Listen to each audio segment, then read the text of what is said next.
Welcome back to the Self-Love Archives podcast. I am your host, Julia Salvia. I am so grateful that you are here. You are coming into the podcast at the perfect time because for the rest of 2025, we are doing the Self-Love 100, 100 days of loving yourself more. So on December 31st of this year, you're going to look back at the last couple of weeks that you have spent in 2025 saying, oh my goodness, I love myself more.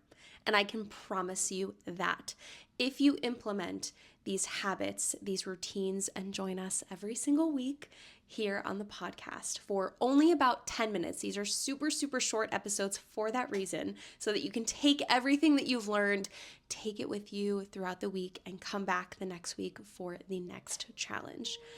You will love yourself more by the end of 2025.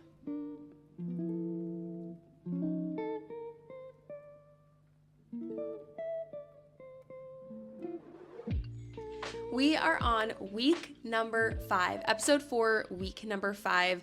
And this week, I have to say, I really dislike this week. And that's because of my own insecurities and my own issues, and probably the number one thing that I struggle with the most. I am always, always, always trying to find balance in the ways that I nourish and fuel my body.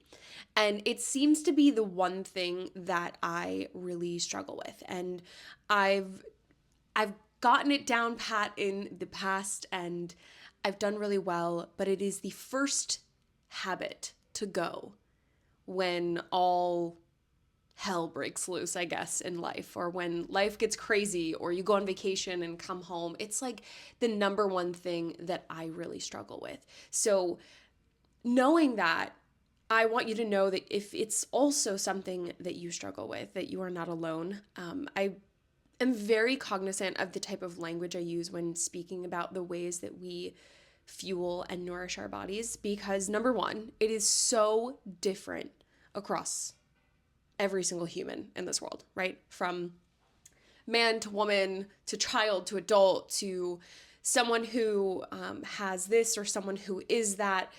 It's so incredibly different.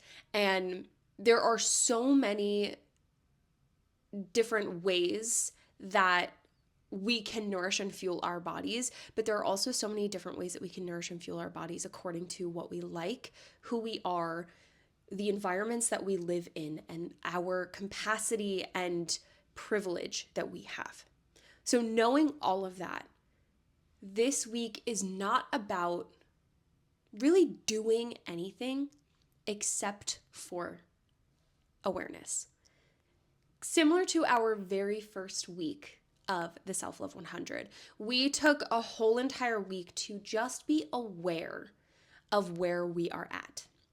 And I think that's the most important part of this journey and this challenge, is to really become more self-aware of yourself.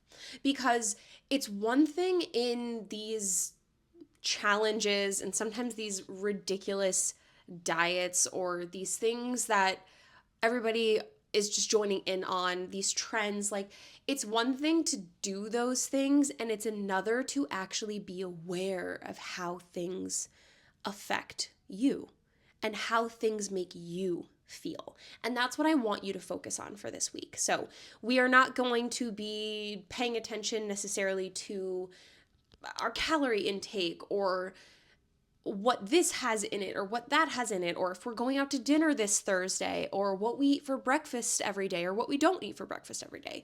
What I just want you to do this entire week is take the week to become more self-aware.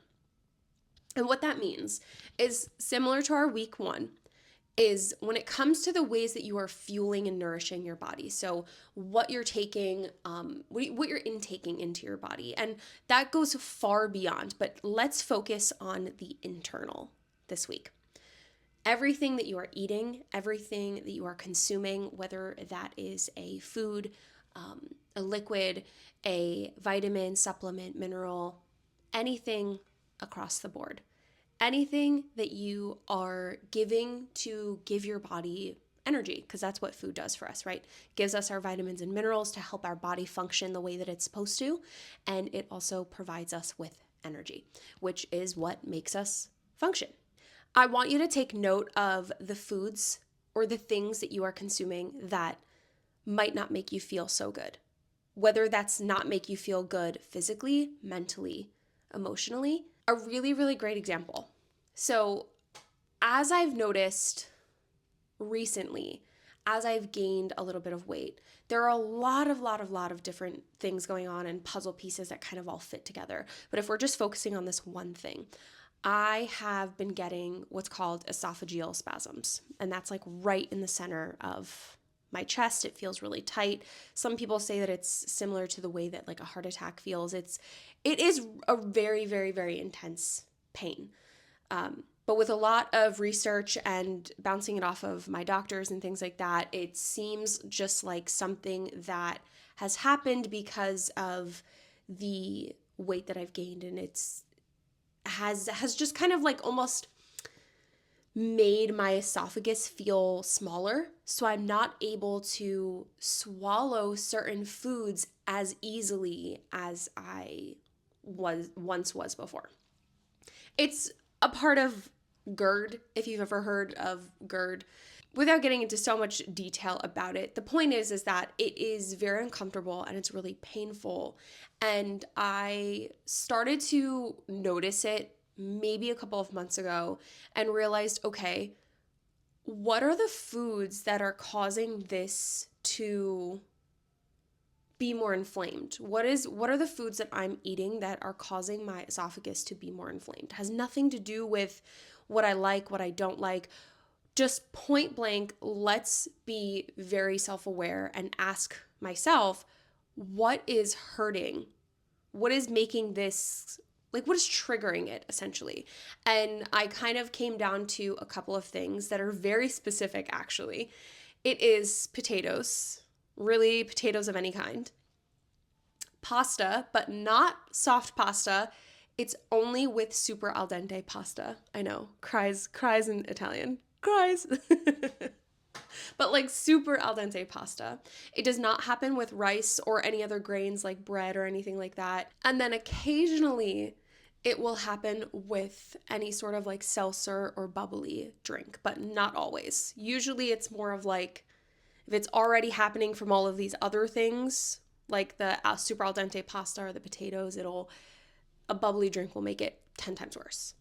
That's one thing that I've personally been really self-aware of. And the plan moving forward from that self-awareness is something that we're going to work on next week. But this week, I don't want you to judge yourself for anything. I don't want you to set up an action plan. All I want you to do is be aware. Another thing that I want to add in here in regards to being aware of what you're consuming, how you're nourishing and fueling your body, is this. Notice how you feel before you eat something, while you eat something, and how you feel after you eat something. And that goes with how you feel physically, mentally, and emotionally. How do these things that you are choosing for yourself, eating, and then digesting, like how do those things make you feel mentally, physically, and emotionally? Are you making yourself feel guilty for eating specific things or eating something at a specific time? Do you feel fine prior to eating it? Feel guilty while you're eating it, but feel fine after? I want you to notice these feelings. Do you feel amazing before, fine during, and then shitty after? For me, that's a perfect example of the esophageal spasms that I'm having. Like, I feel fine before, not so great during, and then pretty shitty after, and then after I've digested, like, everything's perfectly fine. Like, nothing kind of comes from that. But now that I'm self-aware and I know that this happens every time I go to have that same dish or that same type of food that makes me feel that way, I'm questioning myself before, I'm nervous during, and after just depends on whether or not it made my body inflamed and made that esophageal spasm happen. So taking that as you will, I just want you to be aware this week. Please do not be hard on yourself, as I know that a lot of us can be. Food is not something that should make us feel guilty. It's not something that we should, I genuinely think we should have necessarily any feelings around, besides good ones. Food is fuel, and nourishing and fueling our bodies in the ways that our body needs is completely different from everyone else. Completely different from everyone else.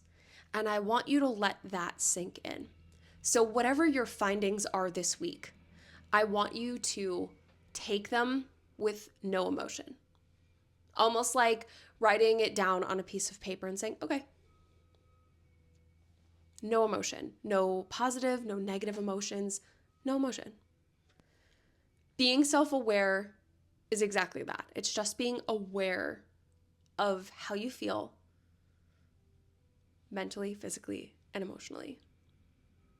And that is it for this week. Next week, we're going to go into refining those findings, that self-awareness that you had with yourself this week, to see how to move forward so that you can learn more about yourself and your body and how to nourish and fuel your body in the ways that you need. Thank you so much for hanging out with me this week. Sending you all of the love in the entire world. And if you have any questions about anything, please know that I am not a nutritionist. I am not a dietitian. I am not a doctor. I am none of those things. All that I am here is a bestie, a best friend for you to help you learn more about you. And I think that self-awareness is at the forefront and the top of that. And when we have that, we can give ourselves more self-love. Self-love is all about the learning process of ourselves. And when we can learn more about ourselves, we can love ourselves more. We can get closer to feeling fully, irrevocably in love with who we are. But we need to know who we are inside, out, and all around in order to do that. I'll see you back here next week for week 6. I love you. Have the best week ever.